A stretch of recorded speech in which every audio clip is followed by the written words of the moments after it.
Wakil Menteri Pendidikan Tinggi Sains dan Teknologi Stella Christy Sabtu 14 Februari 2026 menyebut jika pemerintah membuka seleksi bagi kepala sekolah, wakil kepala sekolah, dan guru sekolah Garuda. Namun belum apa-apa, seleksi ini sudah mengundang kontroversi karena disebut menciptakan diskriminasi pendidikan dan simbol perlakuan beda. Lantas bagaimana detail rekrutmen kepala sekolah, wakil kepala sekolah, dan guru sekolah Garuda ini? Lantas apa saja alasan dibalik diskriminasi pendidikan dan simbol perlakuan yang berbeda? Kita bahas ya. Pemerintah menyebut jika sekolah Garuda digagas sebagai jalur percepatan untuk memperluas akses pendidikan unggul bagi siswa berprestasi, terutama yang berasal dari keluarga kurang mampu. Pemerintah memosisikan sekolah ini sebagai pintu agar anak-anak dari daerah tertinggal dapat memperoleh layanan pendidikan setara sekolah unggulan yang selama ini lebih banyak dinikmati kelompok ekonomi atas.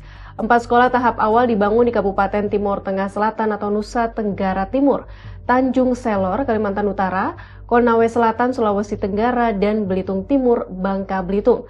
Pendaftaran kepala sekolah dan wakil kepala sekolah dibuka pada 15 Februari 2026, guru pada 16 Februari, dan tenaga kependidikan pada 5 Maret 2026.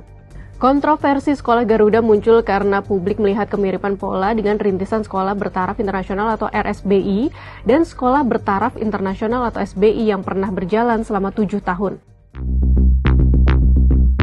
Koordinator Nasional Jaringan Pemantau Pendidikan Indonesia, Ubaid Matraji, Minggu 15 Februari mengingatkan Mahkamah Konstitusi membatalkan dasar hukum RSBI atau SBI melalui putusan Mahkamah Konstitusi nomor 5 PUU 10 tahun 2012 yang diumumkan pada Januari 2013. Program itu dinyatakan inkonstitusional karena menciptakan diskriminasi dan mengikis penggunaan bahasa Indonesia.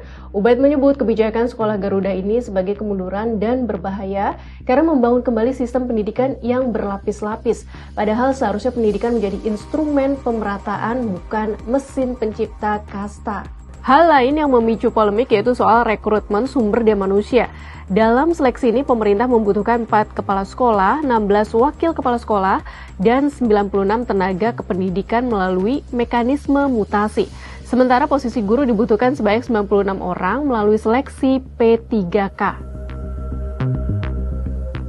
Skema ini menunjukkan bahwa sekolah Garuda diperlakukan sebagai unit prioritas dalam tata kelola SDM pendidikan. Keistimewaan yang paling menyedot perhatian publik adalah janji fasilitas hunian. Guru dijanjikan rumah tapak seluas 60 meter persegi, sementara kepala sekolah dan wakil kepala sekolah dijanjikan hunian seluas 120 meter persegi, disertai gaji yang disebut kompetitif. Janji ini mencolok karena kontras dengan realitas banyak guru lain yang masih mengajar dalam keterbatasan. Selain itu, sekolah Garuda dirancang dengan jumlah siswa yang sangat terbatas. Setiap sekolah hanya menerima 160 siswa dalam 8 rombongan belajar, dengan maksimal 20 siswa per rombongan belajar. Model ini menguatkan kesan sekolah eksklusif karena jauh dari kondisi banyak sekolah negeri yang rombongan belajarnya padat. Hal ini menyeratkan sekolah Garuda bukan sekadar program unggulan, tetapi simbol perlakuan berbeda. Saat negara menjanjikan rumah tapak dan kelas kecil bagi guru sekolah Garuda, jutaan guru lain masih menghadapi ketidakpastian status dan kesejahteraan. Tudingan kastanisasi guru pun sulit dibantah.